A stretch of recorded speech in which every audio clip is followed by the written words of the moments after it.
आज मैं आपको एक ऐसी कहानी सुनाऊंगा। ऐसा कौन सा राजा था जो बहुत दान करता था। उस राजा को घोड़े की लीद खानी पड़ी। ऐसा कौन सा राजा था जिसे घोड़े की लीद खानी पड़ी। ध्यान से सुनो श्रोताओं, अगर आप हमारे चैनल पर नए हो तो चैनल को सब्सक्राइब कर लें और बेल आइकन जरूर प्रेस कर लें। आज मैं आपको बताने जा रहा हूं। एक समय की बात है, एक नगर के समीप एक पीपल का पेड़ था। पीपल के पेड़ पर एक बगुला और बगली रहते थे। बगली भोजन की तलाश में निकलती थी। निकलते निकलते उसे कुछ नहीं भोजन में मिला। वापस वो अपने घर पर लौटी। दूसरे दिन वो फिर से निकली। उसने क्या देखा है, एक कीड़ा है, एक कीट है।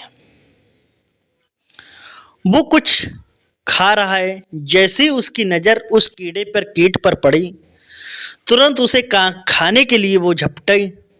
तुरंत वो मनुष्य बन गया।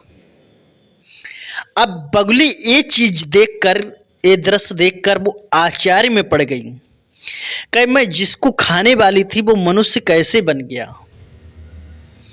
उसके पश्चाताप के बाद में वो अपने भोजन के तलाश में दूसरी जगह निकल पड़ी।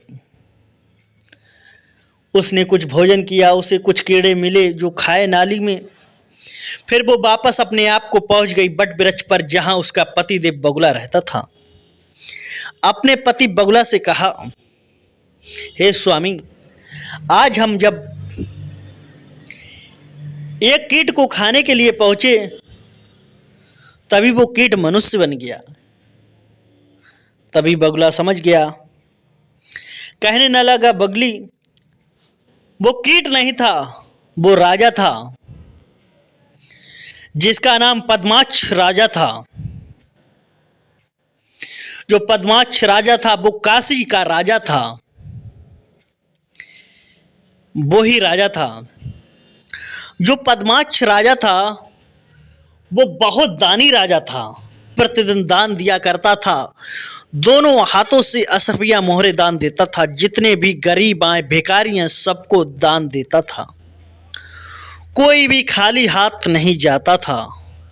दान देने के बाद में अपनी दान पेटी बंद कर उसके बाद में दरबार को संचालित करता था। उसी समय जंगल में कुछ दूरी पर एक ब्राह्मण देव रहते थे। उनकी ब्राह्मणी रहती थी। ब्राह्मण बहुत तपोबल थे, बहुत ही ज्ञानी थे, बहुत ही तपस्या करते थे।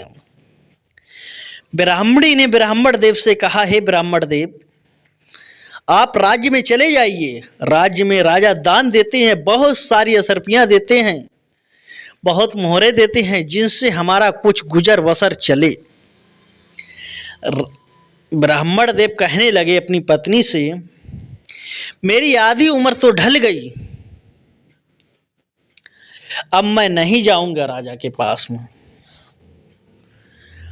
पत्नी के बार बार आग्रह करने पर ब्राह्मण देव पंडित जी चल देते हैं राजा के दरबार में। दूर था, एक दो दिन जब पहुंचने में लगा तब तक शाम हो चुकी थी, क्योंकि राजा ने दान पेटी बंद कर चुके थे। राजा से कहा, हे राजन, आप बहुत दान देते हो, मुझे भी दान दे दो। राजा ने कहा, हे ब्राह्मण देव, आज तो मैं अपनी दान पेटी बंद कर चुका हूं, कल मैं आपको दान दूंगा, आज आप चले जाइए अपने घर पर। राजा बोले, पंडित जी बोले ब्राह्मण देव कि मैं बहुत दूर से आया हूं। राजा बोले, कोई बात नहीं, मैं तुम्हें आज का दान, कल का दान, दोनों का डबल करके दे दूंगा। बगुला कह रहा है, बगुली से ध्यान से सुनो। जब ये बात सुनी, बहस करने लगे। राजा बढ़ता गया और पीछे ब्राह्मण देव भी बढ़ते गए। जब देखा तो देखे घुड़सवार जहां घोड़े बनते थे वहां राजा पहुंच गए। राजा ने घोड़े की रीढ़ उठाई और उन ब्राह्मण देव को दान में दे दी और ब्राह्मण देव ने अपने पात्र में रखकर ढक लिया और चले आए। उन्होंने उसको ग्रहण कर लिया।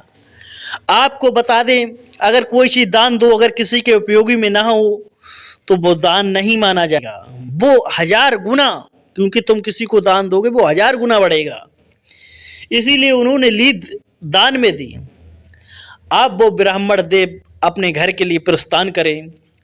उस दिन उनकी पंडिताइन ब्राह्मणी बहुत खुश हुई थी कि आज मेरे पति देव मोहरे लाएंगे, रुपया लाएंगे, जिससे कुछ बेच के घर का गुजर बसर चलेगा, क्योंकि वो ब्राह्मण देव कभी कहीं मांगने नहीं जाते थे।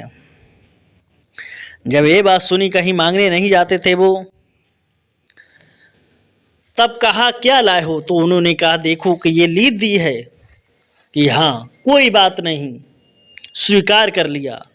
ब्राह्मणी से कहा थोड़ा लीपो, वहां पर दीपक जलाया, लीद को रख दिया। कहा ये लीद वो उसके पापों को प्रायश्चित करेगी, ये लीद उसी राजा को खानी पड़ेगी। अब लीद वहां दिन दुगनी रात चौगनी बढ़ने लगी, एक पहाड़ जैसा लीद बन गई, इतना बड़ा ढेर बन गया। अब क्या होता है, वहां का राजा पद्माच शिकार खेलने के लिए निकलता है, अख्यात खेलने के लिए निकलता है। पूरे दिन घूमता है, उसे शिकार नहीं मिलती है। राजाओं का नियम होता था कि अगर जब उन्हें शिकार नहीं मिले तो वो घर के लिए वापस नहीं आते थे। राजा घूमते घूमते उसी ब्राह्मण देव के पास में पहुंच गया, लेकिन राजा को नहीं पता था कि मैंने इसी ब्राह्मण को लीद दी थी। राजा का स्वागत किया, सम्मान सहित रूखी सूखी जो थी ब्राह्मण देव ने राजा को खिलाई। सुबह राजा ने देखा कि ये लीद कैसी है, एक ऐसा पहाड़ बंधा हुआ है। तभी ब्राह्मण देव कह रहे हैं, ब्राह्मण देव को भी नहीं पता था कि ये राजा है।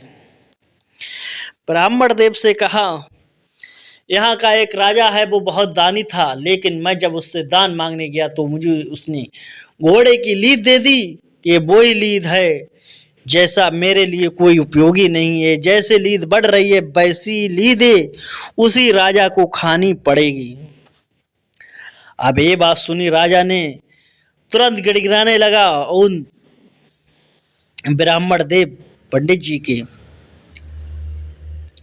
चरणों में गिर पड़ा, क्षमा याचना मांगने लगा। कहने लगा, हे पंडित जी, मैं वो ही अभागी राजा हूं जिसने आपको ये लीद दान में दी थी। तब ये बात सुनी, कहा हे ब्राह्मण देव, मैं इस लीद को कैसे खाऊंगा? कहा तुम इस लीद को तो तुम्हें खाना पड़ेगा, लेकिन बार बार राजा आग्रह कर रहा है ब्राह्मण देव से। ब्राह्मण देव ने कहा चलो कोई बात नहीं, मैं आपको उपाय बताता हूं कि आपके राज्य में आपकी जो निंदा करे तो समझो ये उनके भाग्य में चली जाएगी, आधा हिस्सा उनके पास चला जाएगा जितने लोग आपकी बुराई करेंगे।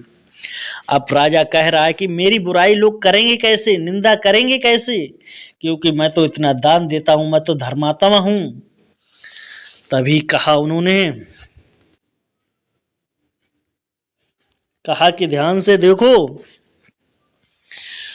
क्योंकि वो ब्राह्मण देव थे, बहुत ही तपोबल थे। उनने अपनी तपोदृष्टि से देखा कि तुम्हारे जो पुरोहित हैं उनकी एक सुंदर सी पुत्री है, उनसे कहना कि अपनी पुत्री को बुलाओ। जब उनकी पुत्री आए तब उनका हाथ पुत्री का पकड़ना और सीधे महल की तरफ ले जाना और उसे अपनी पुत्री के समान रखना। 2-3 महीने में ये लीद घट जाएगी, लेकिन शर्त एक है, उस पे तुम गलत नजर नहीं डालना, गलत नियत से मत देखना। राजा चल दिया है, अपने दरबार में पहुंचा। सुबह हुआ, राजपुरोहित के घर पे पहुंचा। राजपुरोहित से कहा आपकी लड़की कहाँ है, बुलाओ उसे। राजपुरोहित ने सोचा कि ये इनाम देंगे राजा का। जैसे ही लड़की आई, लड़की का पकड़ा हाथ, हाथ पकड़ते हुए सभी लोगों के बीच में निकलते हुए राजा उस लड़की को महल में ले जाकर पहुंचा और अपनी रानी से कहा, इसे इसने इतना प्यार दो कि अपनी पुत्री जैसे रखो। बगुला कह रहा है, बगुली से ध्यान से सुनो फिर क्या होता है, क्योंकि जो लोग देख रहे थे कि अरे ये राजा की इतनी हिम्मत है, लड़की को, पराई स्त्री को ऐसे ले जा रहा है, लड़की को बेटी समान को हाथ पकड़ के ले जाता है। अब नगर में राजा की बुराई होने लगी, निंदा होने लगी। जब 4 महीने तक उसे रखा, क्योंकि राजा हर 15 दिन में उस ब्राह्मण देव के घर पे जाता था, देखता है कि लोग जैसे जैसे बुराई कर रहे हैं तैसे तैसे वो लीद घट रही है। अब वो लीद घट रही है, अब घटते घटते वो थोड़ी लीद रह गई। अब राजा फिर ब्राह्मण देव के पास पहुंचा, कहा, हे ब्राह्मण देव, मुझे ये बता दो ये लीद कैसे समाप्त होगी। तो अब ब्राह्मण देव ने कहा, अगर आप इस भी लीद को भी समाप्त करें, वैसे तो ये बाघ की बनी है, इसे खाना पड़ेगा।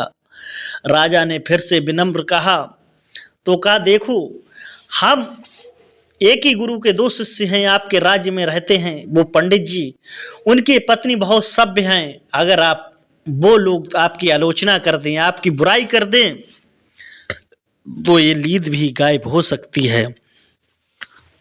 जब ये बात सुनी तो राजा पहुंचता है अपने राज्य में, उन्हीं ब्राह्मण देव के घर पर पहुंचता है, अपना भेष चेंज करके, रूप चेंज कर कर, और कहता उनसे कि आपके राज्य का राजा बहुत खराब है, उसने राज पुरोहित की लड़की का हाथ पकड़ के ले गया। ब्राह्मण देव कहते हैं, मुझे कुछ नहीं मालूम है।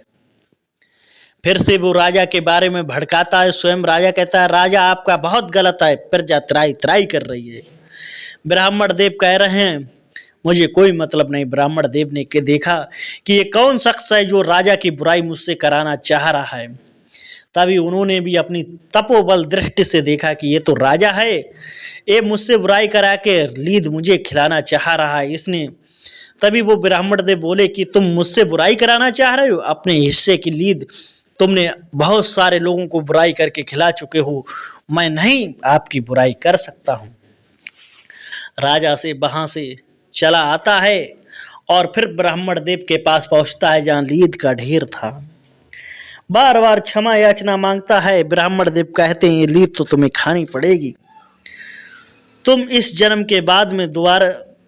तभी कहा राजा ने कि मुझे ऐसे मंत्र अभिमंत्रित कर दो जिससे मैं कीट बन जाऊं, इस लीद को कहा जाऊं। कि नहीं महाराज, मुझ में इतना साहस नहीं है, इतनी शक्ति नहीं जो मैं तुम्हें कीट बना दूं। आपके मरने के उपरांत जब आप कीट बनोगे, तब कीट बन के इसे खाओगे, जब इस सारी लीद को खा जाओगे तो आपका श्राप खत्म होगा, दोबारा दिव्य शक्ति प्राप्त हो कि आप फिर मनुष्य बन जाओगे। जब ये बात सुनी, राजा राज्य दरबार में चला आता है अपना राज्य संचालित करने के बाद में।